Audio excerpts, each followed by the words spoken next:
তামিমকে নিয়ে ICC champions ট্রফির জন্য বাংলাদেশের ১৬ সদস্যের স্কোয়াড ঘোষণা। হ্যাঁ দর্শক, ২০২৫ সালে অনুষ্ঠিত হবে আইসিসি চ্যাম্পিয়ন্স ট্রফি। এই আসরকে ঘিরে এখন থেকে পরিকল্পনা শুরু করে দিয়েছে প্রত্যেকটি দেশের ক্রিকেট বোর্ড। বাংলাদেশও তার ব্যতিক্রম না। তবে বাংলাদেশের ভক্ত সমর্থকদের কাছে একটাই প্রশ্ন, চ্যাম্পিয়ন্স ট্রফিতে কি খেলবেন তামিম ইকবাল? তবে আবারও একটা প্রশ্ন আছে, সেইটা হলো বিসিবি কী ভাবছে।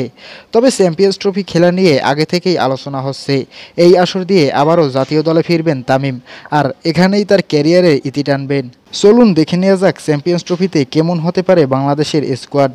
ওপেনার হিসেবে দলে জায়গা পেতে পারেন দেশসেরা ওপেনার তামিম ইকবাল, লিটন দাস ও সৌম্য সরকার কিংবা এনামুল হক বিজয়। তবে যদি হাথুরু কোচ থাকেন সেক্ষেত্রে সৌম্য সরকারের থাকার সম্ভাবনা বেশি। ৩ নম্বর পজিশনে থাকবেন বাংলাদেশের অধিনায়ক নাজমুল হোসেন শান্ত, ৪-এ তাওহিদ হৃদয়। এই পজিশনে তাওহিদ হৃদয় সবচেয়ে বেশি ভালো খেলেন। ৫ নম্বরে বাংলাদেশের সর্বকালের সেরা অলরাউন্ডার সাকিব আল হাসান। ৬ নম্বরে দেখা যাবে বাংলাদেশের ব্যাটিং স্তম্ভ মুশফিকুর রহিম। তার বিকল্প ক্রিকেটার বাংলাদেশে এখনও তৈরি করতে পারেনি, যেমন পারেনি তামিমের বিকল্প বের করতে।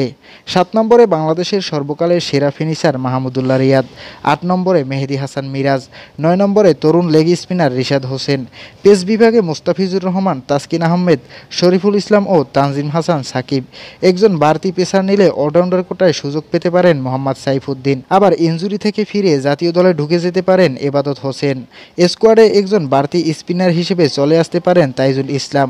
চ্যাম্পিয়ন্স ট্রফিতে বাংলাদেশের সম্ভাব্য সেরা ১৬ সদস্যের স্কোয়াড: তামিম ইকবাল, লিটন দাস, সৌম্য সরকার, এনামুল হক বিজয়, নাজমুল হোসেন শান্ত অধিনায়ক, তাওহিদ হৃদয়, সাকিব আল হাসান, মুশফিকুর রহিম, মাহমুদুল্লাহ রিয়াদ, মেহেদী হাসান মিরাজ, রিশাদ হোসেন, মুস্তাফিজুর রহমান, তাসকিন আহমেদ, শরীফুল ইসলাম, তানজিম হাসান সাকিব, তাইজুল ইসলাম এবং শেখ মাহেদী।